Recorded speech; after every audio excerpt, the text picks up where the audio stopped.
The dying pregnant woman's breathing had become shallow by the time the sad homeless beggar found her on the street. Not in some distant location, but directly outside the luxury apartment building where her husband had just kicked her out to move his mistress into the home she'd secretly been paying for all along.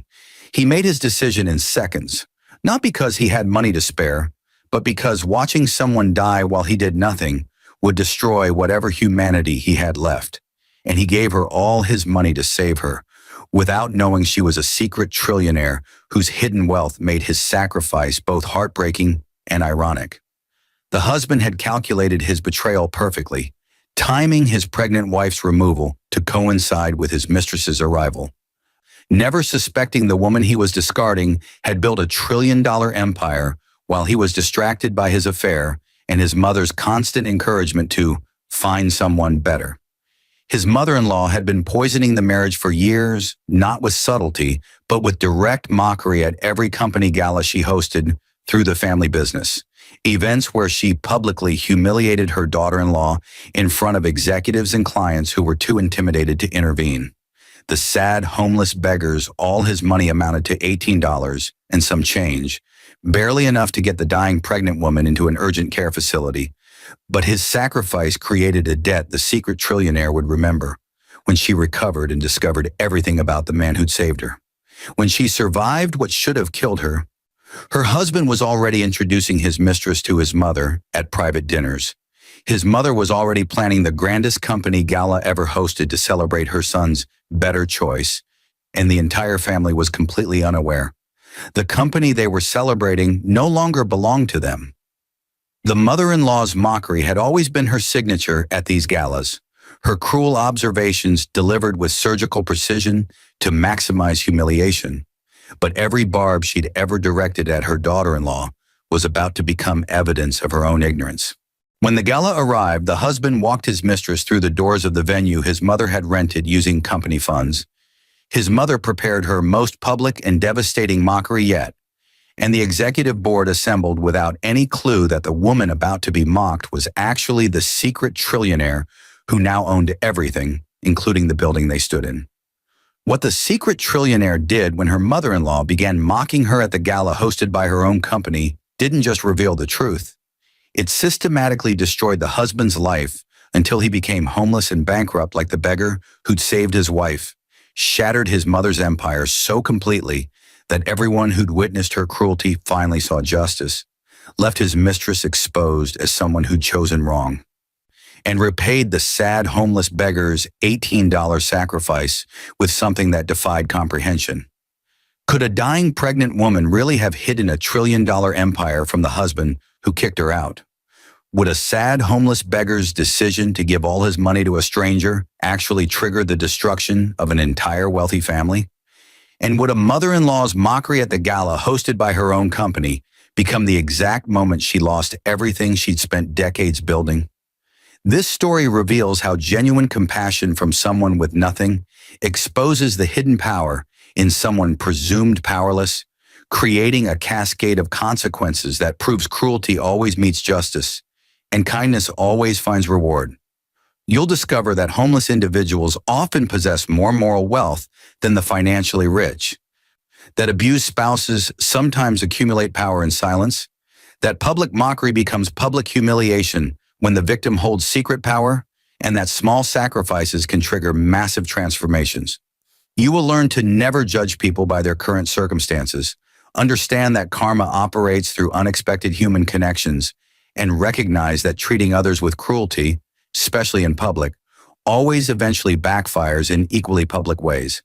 Thomas Reeves had been counting the same coins for 3 minutes, not because the math was complicated, but because once he gave this money away, he would have absolutely nothing left between himself and starvation. His fingers, cracked from weeks of exposure to November cold, trembled as they sorted the bills and quarters he'd collected from 5 days of standing outside the downtown financial district with a cardboard sign. $18.63 represented every moment of humiliation he'd endured from businessmen who'd tossed change at his feet rather than into his hands. Every ounce of dignity he'd sacrificed when he'd agreed to perform for tourists who wanted to see a homeless man dance for quarters. The morning had started like every other morning in the 6 months since he'd lost everything. His engineering job, his apartment, his belief that the world rewarded hard work and good character, but it was ending in a way he'd never anticipated. The pregnant woman had collapsed so suddenly that Thomas initially thought she'd been shot, the way her body crumpled against the marble facade of the luxury apartment building on Fifth Avenue. He'd been walking past the building's entrance, not because he had any business in that neighborhood, but because the restaurants in that district sometimes left better food in their dumpsters than the soup kitchen served downtown.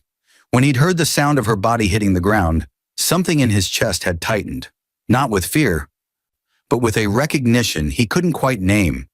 The recognition that he was watching someone experience the exact moment their life changed from before to after.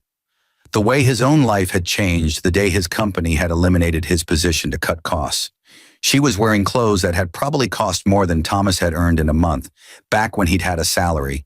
A maternity dress in deep blue that made her condition obvious even from 10 feet away. Her skin had gone gray in a way that Thomas recognized from his father's final days in the hospital. That particular shade of gray that meant the body had decided to stop fighting. Her breathing came in shallow gasps that barely moved her chest, and there was blood. Not a lot, but enough to suggest something was very wrong with her pregnancy. The apartment building's doorman had noticed her collapse, had even taken 2 steps toward her, before apparently deciding that helping was someone else's responsibility and retreating back inside the climate-controlled lobby. Thomas had made his decision before his conscious mind had fully processed what he was seeing, his feet carrying him across the sidewalk, while his brain was still cataloging all the reasons this was a terrible idea. He had $18.63. He had no phone to call for help. He had no identification that would make any hospital take him seriously. And he had every reason to keep walking because getting involved with wealthy people's problems had never ended well for people in his position. His mother had always told him that poverty made you invisible to the rich until they needed someone to blame, and Thomas had learned that lesson through experience when his former employer had made him sign away his right to sue in exchange for 2 weeks of severance pay. The woman's eyes had opened when he'd knelt beside her, those eyes focusing on his face with an intensity that suggested she was memorizing every detail, as if his features contained some critical information she needed to preserve before she lost consciousness completely.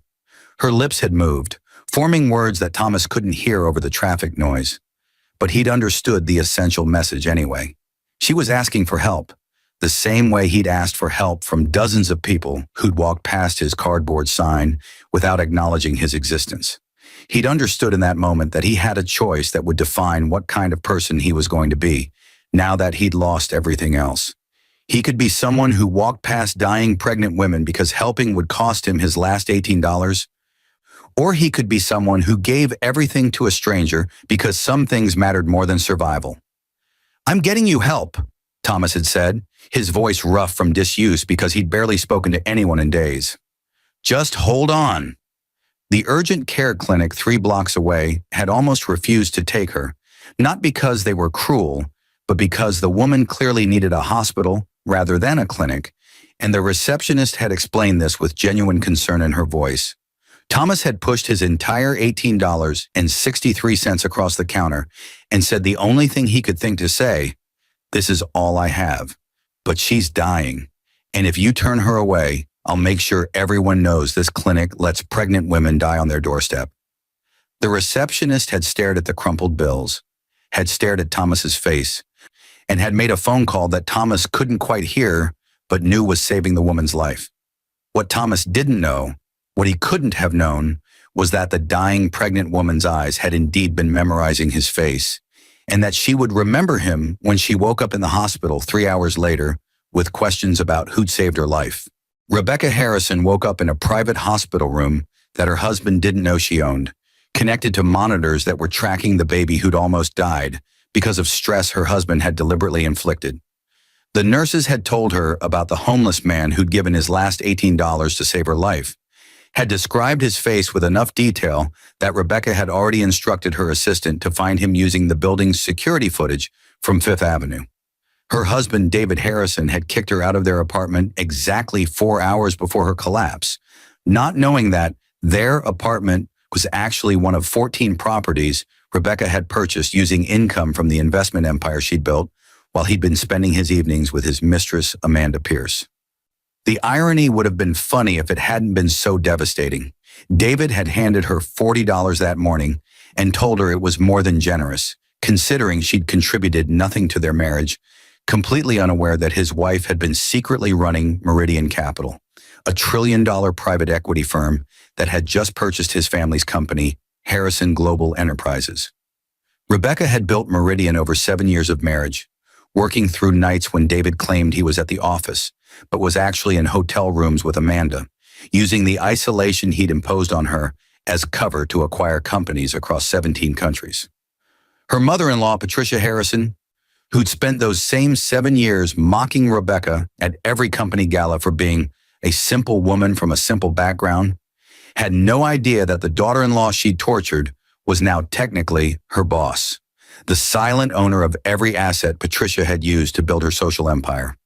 Rebecca's phone buzzed with a message from her attorney, Michael Chen, confirming what she'd already suspected.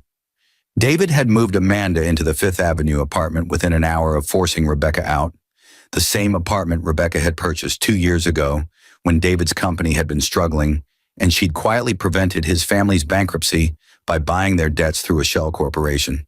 The security footage Michael had attached to his message showed David and Amanda laughing in the living room, toasting champagne in celebration of what they clearly thought was their new beginning.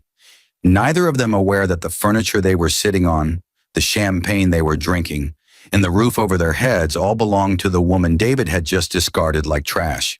The flashback hit Rebecca without warning, the way trauma always did.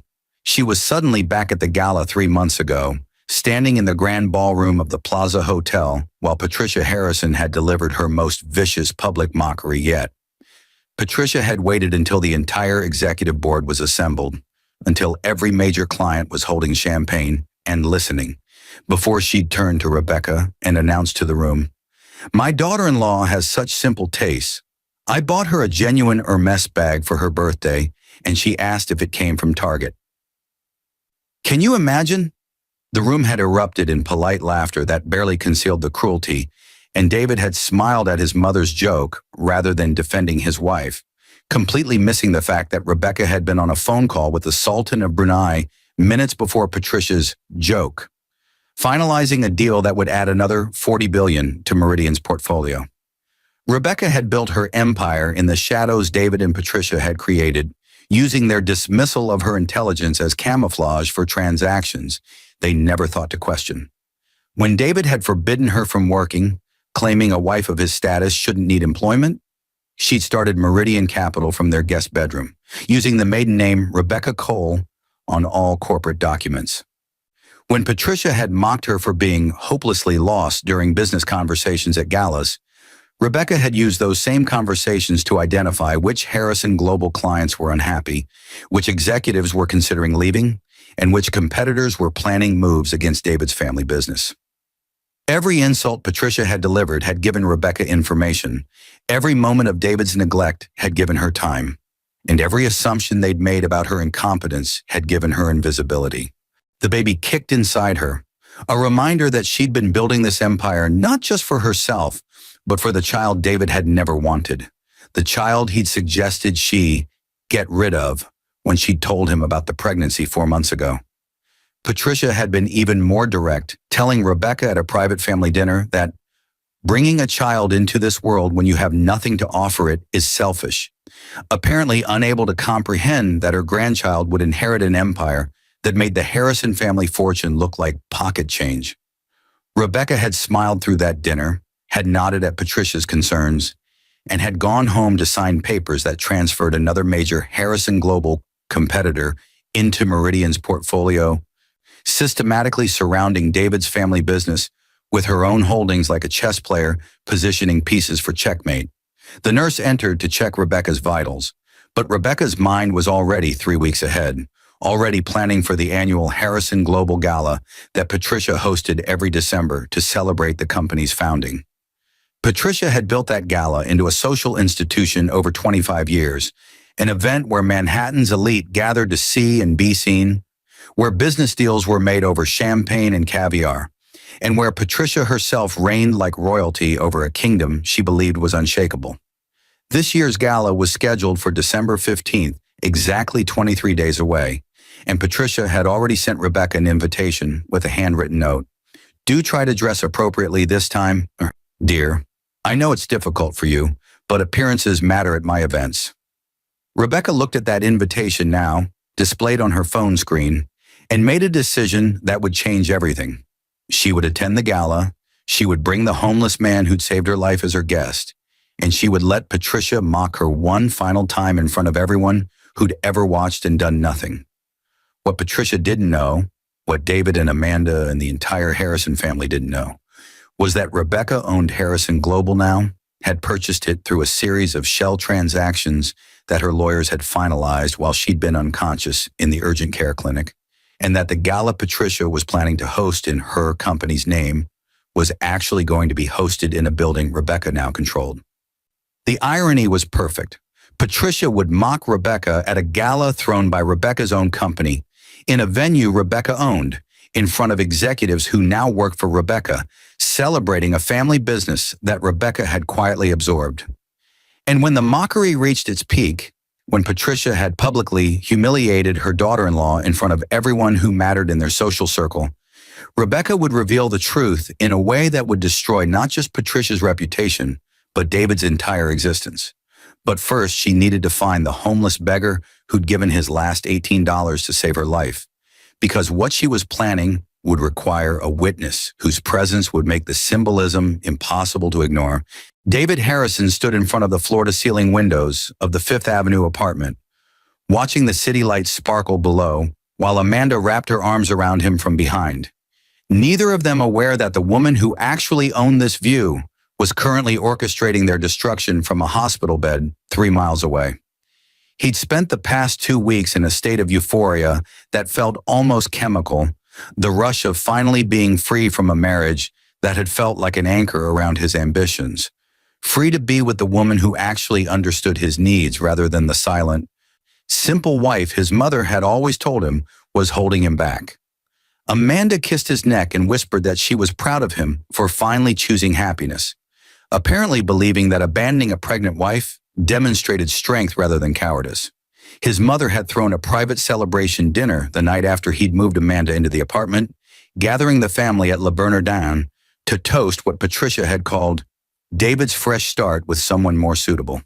Patricia had spent the entire dinner praising Amanda's sophistication, her business acumen from her marketing position at a mid-tier firm, her understanding of how our world works, all carefully constructed compliments designed to emphasize everything Rebecca supposedly lacked. David's father had remained silent throughout the dinner, his discomfort visible but unexpressed, a pattern that had defined the Harrison family for generations. Patricia made the decisions, delivered the verdicts, and everyone else simply accepted her judgments as reality. What David didn't know was that his father, Robert Harrison Sr., had received a mysterious phone call 3 days ago from a lawyer representing Meridian Capital, informing him that Harrison Global Enterprises had been purchased in a leveraged buyout that had happened so smoothly that Robert hadn't even realized his company was for sale. The lawyer had assured Robert that nothing would change in the immediate future, that current management would remain in place, and that the transition would be handled delicately to preserve company morale and family dignity. Robert had tried to investigate who owned Meridian Capital, but every search had led to shell corporations and offshore holdings that disappeared into legal structures too complex to untangle without months of investigation.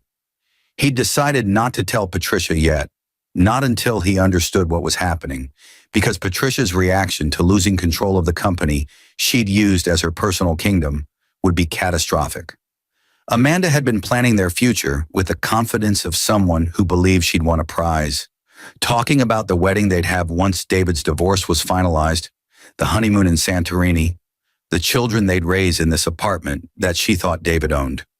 She'd already started redecorating, replacing Rebecca's simple, elegant furniture with pieces Amanda considered more sophisticated, spending money from David's accounts without realizing those accounts were rapidly depleting because his salary from Harrison Global was about to disappear when Meridian's restructuring began.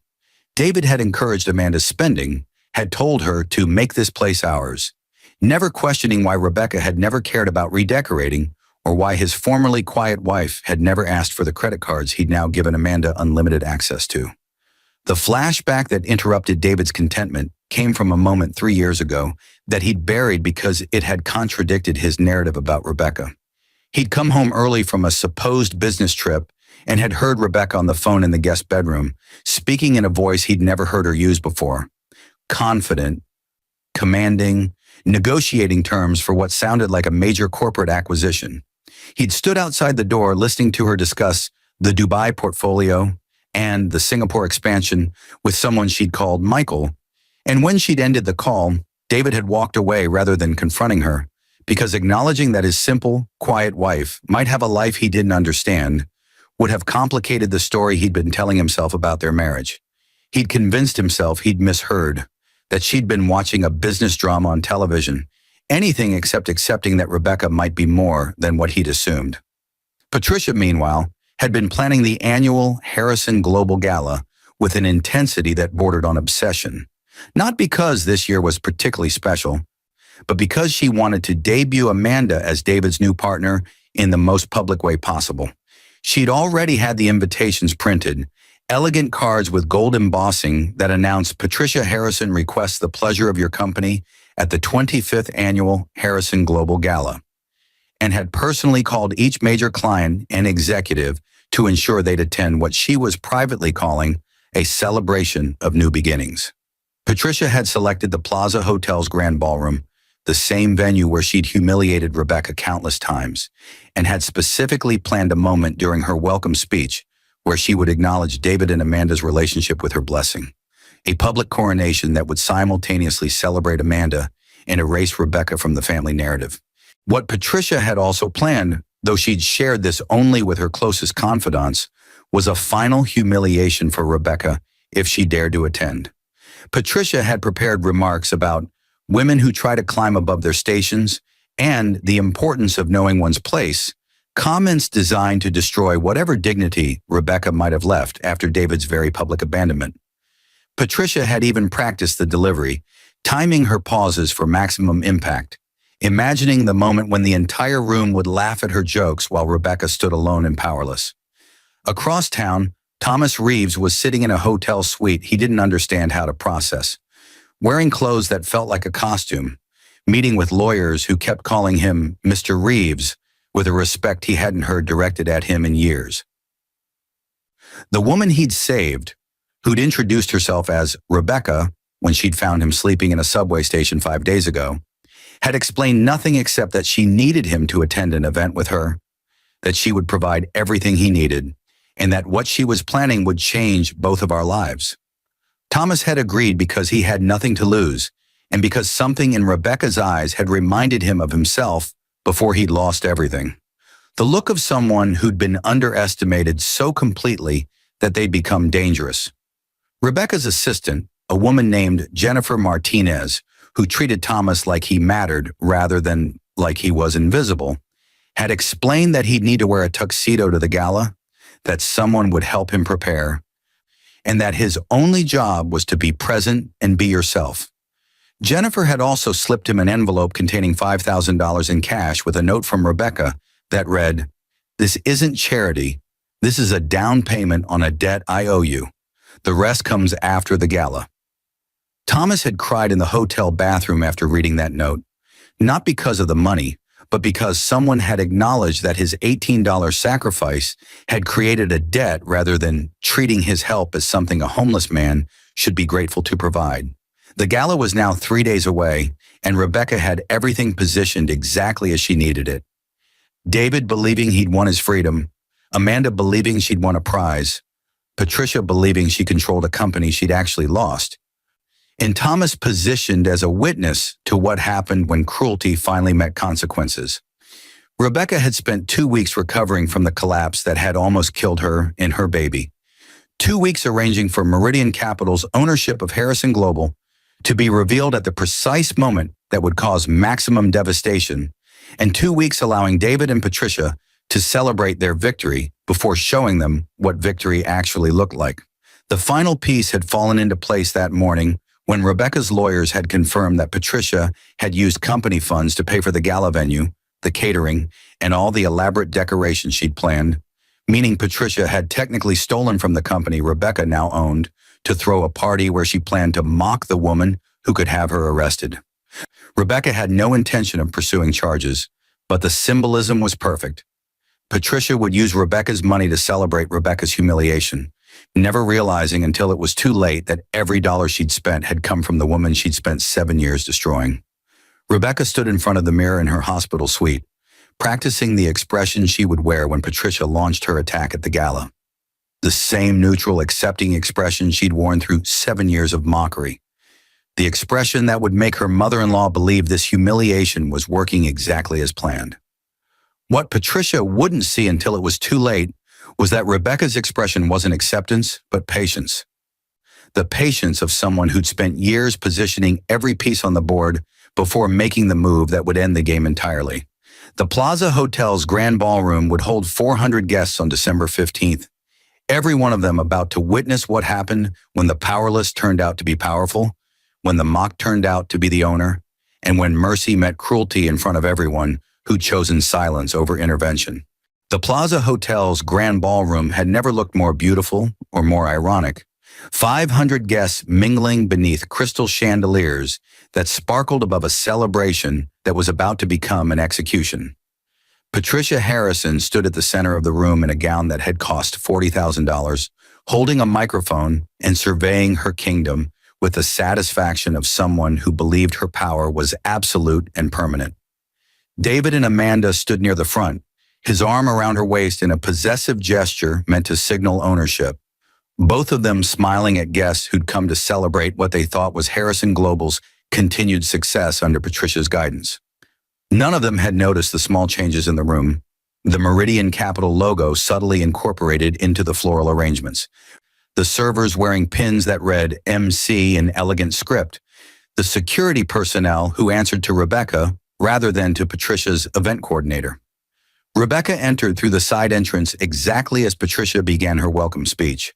Thomas beside her in the tuxedo that transformed him from invisible homeless man to distinguished gentleman, though his eyes still carried the wariness of someone who'd learned that good fortune could disappear in an instant.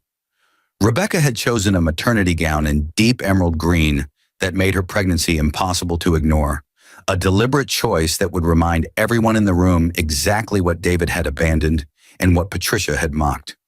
She'd also chosen to arrive late, not because she wanted to make an entrance, but because she wanted Patricia to be mid-speech when Rebecca's presence registered, wanted the interruption to be visible to everyone watching.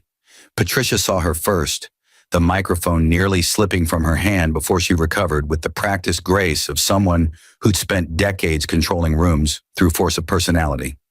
"Well," Patricia said, her voice carrying across the ballroom with false warmth that barely concealed her venom.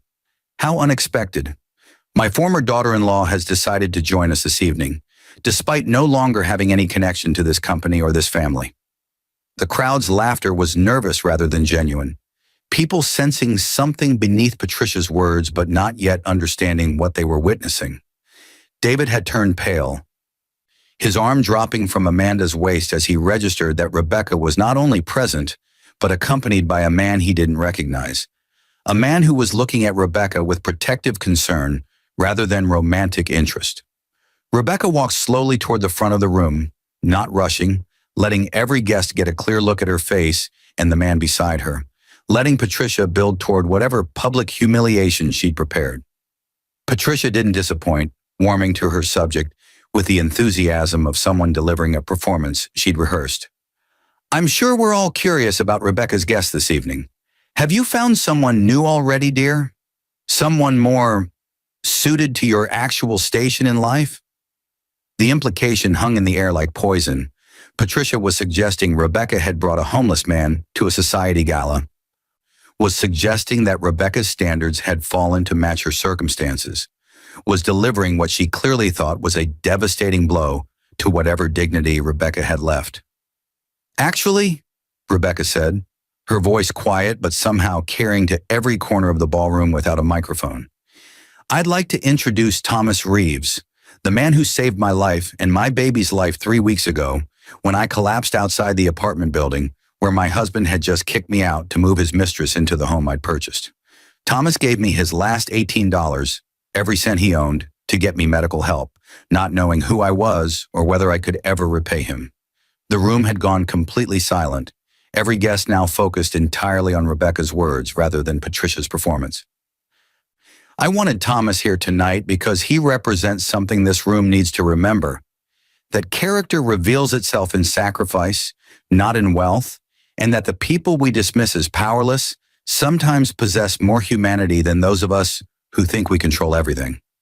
Patricia tried to regain control, her voice sharp with anger that she wasn't quite managing to disguise as amusement. How touching! A homeless man with $18 and a discarded wife with delusions of significance? I'm sure you'll both be very happy together in whatever modest circumstances you... Harrison Global Enterprises was purchased 3 weeks ago by Meridian Capital. Rebecca interrupted, her voice still quiet but now carrying an edge that made several executives in the crowd straighten with sudden attention. Meridian Capital is a private equity firm I founded 7 years ago, built from nothing while my husband was with his mistress, and my mother-in-law was mocking me at events exactly like this one. Every gala where you humiliated me, Patricia, I was between phone calls with heads of state and Fortune 500 CEOs. Every time David handed me $40 and called it generous, I was signing deals worth billions. Every assumption you made about my limitations became camouflage for an empire you never thought to look for. The devastation on Patricia's face was total, her carefully constructed expression crumbling into something raw and disbelieving. But Rebecca wasn't finished. This gala was paid for with company funds, my company's funds, since I own Harrison Global now. This building belongs to a real estate portfolio I purchased last year. Every executive in this room works for me, though most of them didn't know it until this moment. And the apartment David moved his mistress into? I bought that 2 years ago when your family business was failing, and I prevented your bankruptcy through a shell corporation, because despite everything you'd done to me, I still loved your son enough to save him from the consequences of his family's incompetence. David had started shaking, his face transitioning from pale to gray as the implications hit him in waves. He'd kicked out the woman who'd saved his family. He'd mocked the wife who owned everything he'd thought was his. He'd celebrated freedom from a marriage where he'd actually been the dependent rather than the provider. Amanda had stepped away from him, her expression shifting from confusion to horror as she realized she'd attached herself to a man who had nothing, a man whose wealth had always belonged to the wife he'd discarded, a man who was about to lose everything, including the apartment they'd been living in.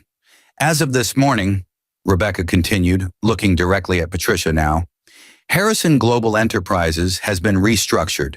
The executive board has been replaced with people who earn their positions through competence rather than family connections. The company assets have been redistributed to eliminate the redundancies and nepotism that were destroying profitability. And the Harrison family's ownership stake, which you've used for decades to justify your cruelty to anyone you deem beneath you, has been eliminated entirely. You have no company, Patricia. You have no kingdom. You have nothing except the reputation you've built through 25 years of public mockery, and now everyone in this room knows exactly what you are. Patricia's collapse wasn't physical, but psychological, her body remaining upright while everything that had defined her identity shattered in front of 400 witnesses who'd spent years watching her cruelty and doing nothing. David stumbled backward, his hands reaching for support that wasn't there, his mind clearly racing through every moment of the past 3 weeks and realizing that every celebration had been built on a foundation that had already disappeared. Amanda was already moving toward the exit, her survival instincts apparently telling her to distance herself from the wreckage before it consumed her too. But Rebecca wasn't done, because the cruelty she'd endured required more than just exposure. It required karmic symmetry that would make the lesson impossible to forget. David, the apartment you're living in belongs to me, and you have 72 hours to vacate it. I'm giving you exactly what you gave me. 3 days to find somewhere else to go with nothing but the clothes you can carry. Patricia, the properties you've used to maintain your social position are all mortgaged against Harrison Global credit lines that no longer exist, which means you're about to discover what bankruptcy feels like. And Amanda, the credit cards David gave you access to, they were connected to accounts that Meridian Capital controlled, which means every purchase you made over the past 3 weeks was technically made with my money. And I've documented every transaction for the civil lawsuit my attorneys will file tomorrow. The room remained frozen, 400 people watching 3 lives disintegrate in real time, watching karma operate with a precision that seemed almost supernatural in its justice. Thomas stood beside Rebecca, his presence serving as the moral anchor that made her revenge feel righteous rather than cruel. He represented what David and Patricia should have been but weren't, represented the choice to give everything for a stranger rather than taking everything from someone vulnerable. I'm offering Thomas a position as Director of Community Investment at Meridian Capital, Rebecca said, turning to look at the man who'd saved her life with his last $18. His job will be to identify and support people experiencing homelessness who demonstrate the kind of character he showed me.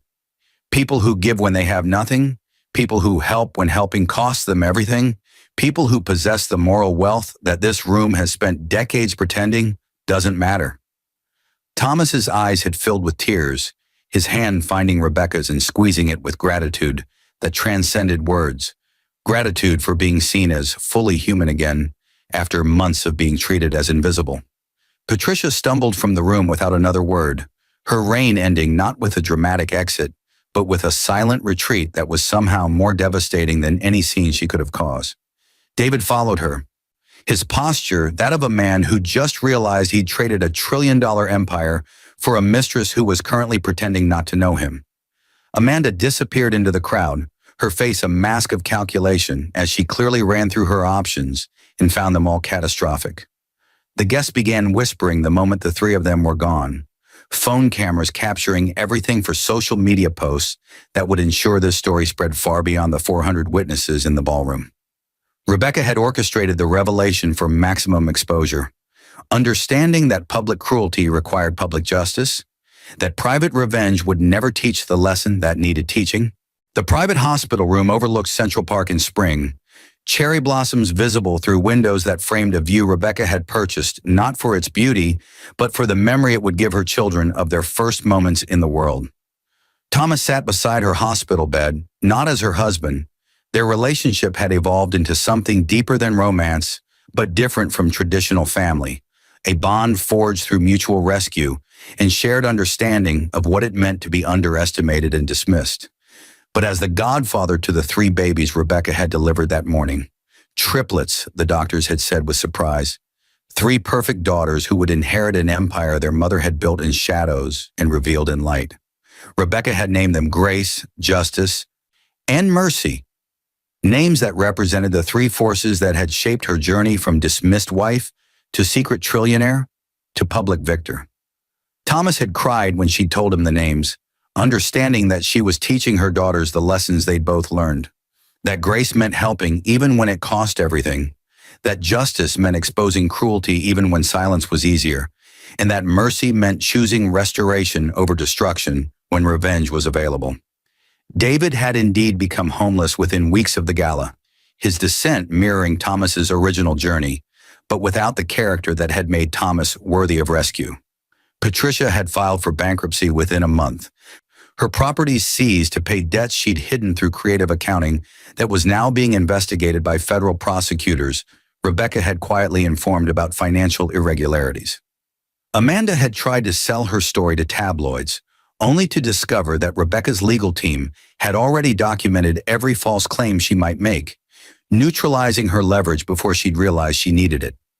Thomas's program at Meridian Capital had identified and supported 247 people experiencing homelessness in its first 6 months, providing not just money but opportunity, not just shelter but dignity. He ran the program with the zeal of someone who'd lived the nightmare and survived it, who understood that homelessness destroyed people not through lack of shelter, but through the systematic denial of their humanity by everyone who walked past without seeing them. Rebecca looked at her three daughters sleeping in their bassinets, looked at Thomas sitting vigil like the guardian he'd become, and felt something she hadn't felt in 7 years of marriage to David. Peace that wasn't contingent on pretending to be less than she was. Safety that wasn't dependent on making herself invisible. Hope that her children would grow up knowing their mother had chosen justice over silence, even when silence would have been easier. The story had gone viral exactly as Rebecca had intended. The Gala footage spreading across social media with hashtags like Karma's Real and Secret Trillionaire, teaching millions of viewers the lessons Rebecca had learned through suffering. That dismissing people based on circumstances was not just cruel, but stupid. That abused spouses sometimes accumulated power while appearing powerless. That public mockery always found public justice. And that $18 given with pure intentions could trigger consequences that reshaped entire worlds. Thomas would eventually marry, not Rebecca, but a woman he'd meet through the program, someone who'd also survived homelessness and understood what restoration meant. But he would remain bonded to Rebecca and her daughters through something deeper than romance, through the mutual recognition that they'd saved each other's lives in different ways, that his $18 had rescued her body while her revelation had rescued his dignity, and that their stories would remain intertwined forever through the triplets who would grow up calling him Uncle Thomas and learning that character mattered more than wealth, that compassion mattered more than status, and that the people society dismissed as powerless sometimes possessed the moral authority to reshape everything. David sent a letter 6 months after the gala, pages of apologies and explanations that Rebecca read once and then burned, understanding that his remorse was less about genuine transformation and more about wanting back what he'd lost. Patricia never apologized, her pride apparently stronger than her survival instinct. Her silence serving as final confirmation that she'd learned nothing except that her cruelty had finally met consequences. Amanda disappeared entirely, her social media accounts deleted. Her name disappearing from the circles she tried to infiltrate through David's family. The triplets, Grace, Justice, and Mercy, would grow up hearing the story of the homeless beggar who'd given everything to save their mother, would learn that their godfather had demonstrated more character in one moment of sacrifice than most people showed in entire lifetimes, and would inherit not just their mother's trillion-dollar empire, but the moral framework that had built it. That power meant nothing without compassion, that wealth meant nothing without generosity, and that victory meant nothing unless it included restoration for the people who'd been broken by the same systems that had created the wealth in the first place. Rebecca looked at Thomas and said the same thing she'd said to him in the hotel room before the gala. "You saved my life with $18. I'm spending the rest of my life making sure that sacrifice meant something bigger than just my survival." Thomas smiled, his expression carrying the peace of someone who'd found purpose after believing he'd lost everything, and replied with the wisdom he'd earned through suffering. "You didn't need me to save you. You were always powerful. I just reminded you that you weren't alone, and you reminded me that being powerless and being invisible aren't the same thing. We saved each other, Rebecca, and those 3 girls are going to save a whole lot more." The story ended not with revenge, but with restoration. Not with destruction, but with the building of something better from the ruins of what had been broken. Teaching viewers the ultimate lesson, that karma operated through human connection, that justice flowed from character rather than wealth, and that the moral universe bent toward people who gave their last $18 to dying strangers without expecting anything in return.